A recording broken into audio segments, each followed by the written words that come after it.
Hello and welcome. It's Maddie Adams, where it's all space all the time. And after Apollo 14, we stopped playing it safe. We didn't go back to the flat, predictable plains. We went into higher, rougher, and a whole lot more dangerous territories. Because landing on the moon, that was not the goal anymore. Understanding it was. In part 1, we explored how early missions from Luna 9 to Apollo 14 prioritized survival. Flat terrain, predictable lighting, safe landing zones. The lunar Maria, not Maria from accounting, were the obvious choice. But by the early 1970s, NASA was gaining confidence from experience, and confidence is where things started to get interesting. Apollo 15, mountains, rilles, and mobility. The landing site, the Hadley Apennine region. Right at the base of the Apennine Mountains, next to the Hadley Rille, a massive channel carved into the lunar surface. Over 100 kilometers long, up to a kilometer deep. This is likely a collapsed lava tube, evidence of massive volcanic flows in the moon's past. But the real game changer? Mobility. Apollo 15 brought the Lunar Roving Vehicle, the LRV, and suddenly, astronauts weren't just landing, they were exploring.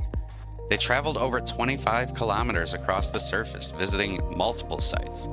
The edge of the Hadley Rille, the slopes of the Apennine Mountains, and scattered ejecta fields around the area. This allowed them to collect a much wider variety of samples than any mission before it, including one of the most famous, the Genesis rock. A piece of anorthosite believed to be part of the moon's original crust, dating back over 4 billion years. Geographically, Apollo 15 confirmed something huge. The moon once had a global magma ocean, and the lighter minerals floated to the top, forming the early crust. So yeah, it wasn't just a road trip, this was a dive into the moon's origin story, and it would still be the most expensive off-road trip ever attempted. Apollo 16, testing the Highlands. So next up, we had Apollo 16, and that landing site was the Descartes Highlands. Now, this one is really interesting because scientists weren't totally sure what they were looking at here. Before Apollo missions, there was a real serious debate. Were parts of the Highlands volcanic? Some researchers thought large portions of the moon, and maybe even most of it, could have been shaped by ancient lava flows. Basically, a world covered in solidified magma. The Maria made the idea seem plausible, and again, still not Maria, still not her.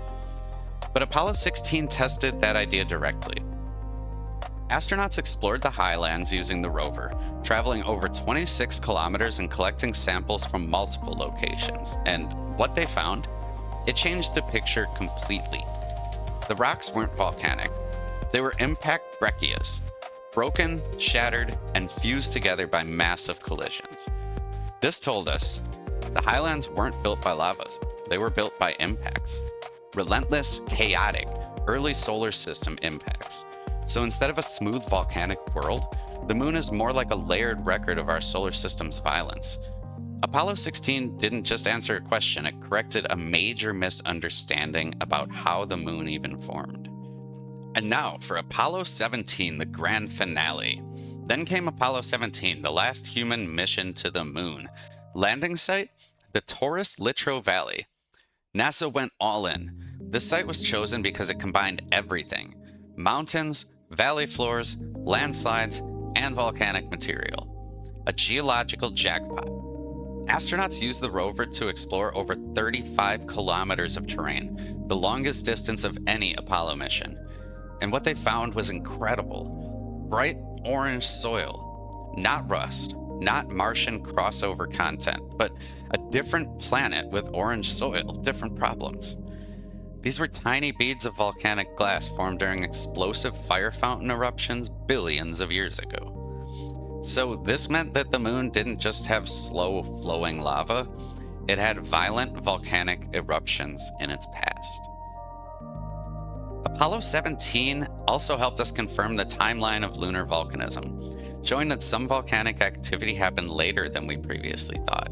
And of course, this mission included Harrison Schmitt, the only trained geologist to walk on the moon. which finally meant that someone on the moon actually knew what they were looking at in real time, not back at the labs. No offense to the other guys, but this was like switching from Google searches to actually just having an expert on site. So, the big picture here. In just 3 missions, we went from safe, flat landing areas that we talked about in our last episode to some of the most complex terrain on the moon. We explored mountain ranges, deep crust material, volcanic channels, impact-formed highlands, and explosive volcanic deposits. And more importantly, we answered fundamental questions: how the moon formed, what its surface is made of, and how its geology evolved over billions of years. These weren't just random landing sites, they were carefully chosen pieces of the puzzle. And then we stopped. After Apollo 17, humans didn't return to the moon. Not for years, not for decades. We went from cautiously landing to driving across mountains to unlocking the moon's history, and then just nothing. Actually, as of recording this, Artemis 2 yesterday just flew 4 astronauts around the moon. But we still haven't landed boots on the ground for over 54 years. Artemis 4 should plan to change that.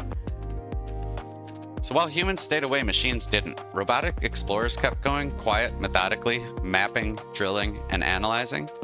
From Soviet sample returns to modern missions from India and China, which we'll be covering in future episodes. Different landing sites, better technology, and entirely new questions. And then, there's everything that we skipped. The ones that didn't land softly. The ones that crashed. The tragedies. We'll be covering Apollo 1 and Apollo 13 in next episode, so make sure to stay tuned to that. But just remember, for the first time in over 50 years, we are going back. Not just to visit, but to stay. So as we continue to go through this series, we'll go from the past into the present and the future of moon travel. This has been Matty Adams. Thank you for tuning in. I hope you learned something, and have a wonderful day.